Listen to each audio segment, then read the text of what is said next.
ஹரே கிருஷ்ண கிருஷ்ண கிருஷ்ண ஹரே ஹரே, ஹரே ராமா ராமா ராமா ஹரே ஹரே. குட்டி கதைகள் 1051. இங்கு ஸ்ரீ மாதவதாசர் எனும் பக்தரின் கதையினை காண்போம். முன்பே ஒரு சமயம் மாதவதாசர் என்னும் பக்தர் ஒழுக்கத்தால் உயர்ந்த அந்தணர் ஆவார். பிறப்பினாலும் ஒழுக்கத்தாலும் அந்தணர்க்குரிய எல்லா நலன்களும் இவரிடம் நிறைந்து நின்றன. ஜனக முனிவர் போல் வாழ்க்கை நடத்தி வந்தார்.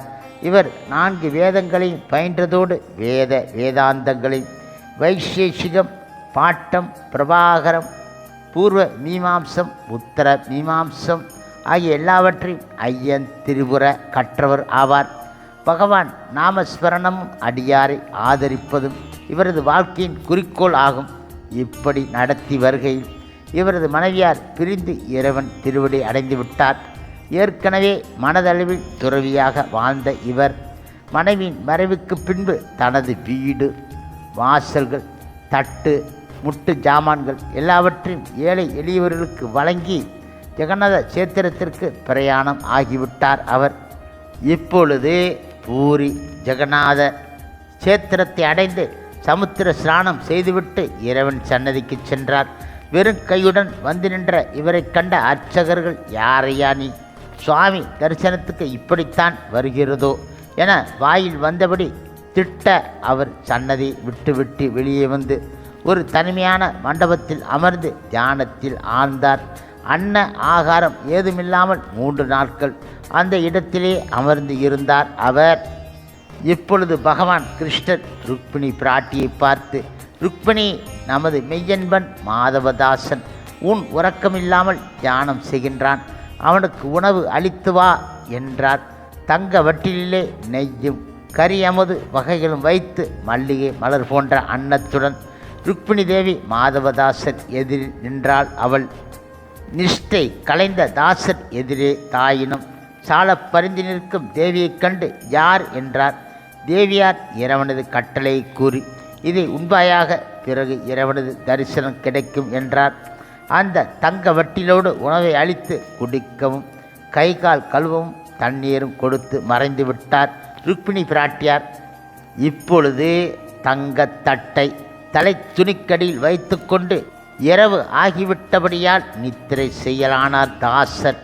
மறுநாள் காலை சன்னதி திறந்தவுடன் தங்க வட்டிலை காணோம் என அர்ச்சகர் அலற மாதவதாசரிடம் தங்க வட்டில் இருப்பது கண்டு அவர் என்ன சொல்லியும் கேளாமல் அங்கிருந்த ஸ்ரீபாதம் தாங்கிகள் இவரை பிடித்து கயிற்றால் இறுக கட்டி ஒரு அறையில் அடைத்து வைத்து விட்டார்கள். இதுவும் ஒரு நன்மைக்கே என நினைத்து தாசர் அந்த அறையை தவச்சாலையாக கொண்டு தியானம் செய்யல் உற்றார் அவர். இப்பொழுது அங்கே சன்னதியிலே பூஜிக்க முயன்ற அர்ச்சகர்கள் பூஜை தடைபடுவது கண்டு தயங்கினார்கள். அன்று இரவு ஜெகநாத பெருமான் அர்ச்சகரது கனவில் தோன்றி மாதவதாசரது பெருமைகளை கூறினார். பின்பு மேலும் கூறினார், அவரை விடுவித்து மரியாதை செய்தால் அன்றி தாம் பூஜையை ஏற்பது கிடையாது என்றார் அவர். இந்த கணவனை கண்ட அர்ச்சகர்கள் திடுக்கிட்டு எழுந்தார்கள். மற்றவர்களுக்கும் விஷயத்தை விளக்கினார். பிறகு எல்லோரும் கோவில் மரியாதைகள் உடன் சென்று அவர் வீற்றிருக்கும் அறையை திறந்து கயிறுகளை அறுத்தெறிந்துவிட்டு அவருடைய தாள்களிலே விழுந்து மன்னிக்கும்படி வேண்டிக் கொண்டார்கள். பிறகு முறைப்படி சன்னதிக்கு சென்று அர்ச்சனைகள் செய்து பிரசாதம் வாரி வழங்கி கொடுத்தார்கள் அவருக்கு. முழுமுதற் கடவுள் மற்றும் பரம புருஷ பகவான் ஸ்ரீ கிருஷ்ணன் தூய பக்தரான மாதவதாசர் இப்படியே மாரிக்காலத்திலே ஒரு நாள் குளிரினால் கஷ்டப்பட இறைவன் தாமே வந்து தமது பீதாம்பரத்தை போர்வையாக போர்த்தி இது தெரிந்த எல்லோரும் இறைவனுக்கு அவர் மீது இருக்கும் கருணை வேந்து போனார்கள். இந்த செய்தி அரசனுக்கு எட்டிவிட்டது. அரசன் தானே நேரில் வந்து இவரை வணங்கி வழிபட்டான். இவரது புகழ் பரவ எப்பொழுதும் யாராவது வந்து பணிந்து கொண்டு இருந்தார்கள் அவரிடம். இப்பொழுது இந்த நிலை தியானத்துக்கு இடையூறு என கருதி அவர் மதுராபுரிக்கு சென்று விட்டார்.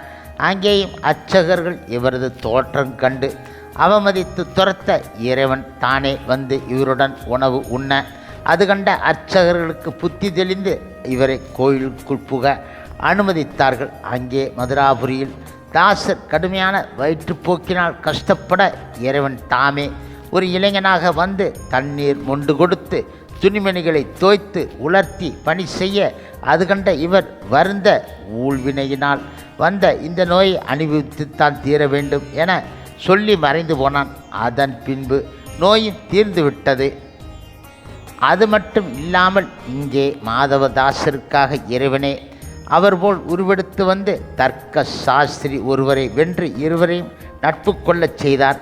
மேலும் வாது செய்யும் பொருட்டு வந்த தர்க்க சாஸ்திரி மாதவதாசரே தமது குருவாக கொண்டு எம்பெருமானது புகழை பரப்பும் பணியிலே தாமும் ஈடுபட்டு வந்தார். அவர் பின்னாட்களில் மாதவதாசர் முக்தியும் அடைந்து விட்டார். அவர் ஹரே கிருஷ்ண கிருஷ்ண கிருஷ்ண ஹரே ஹரே ஹரே ராமா ராமா ராமா ஹரே ஹரே.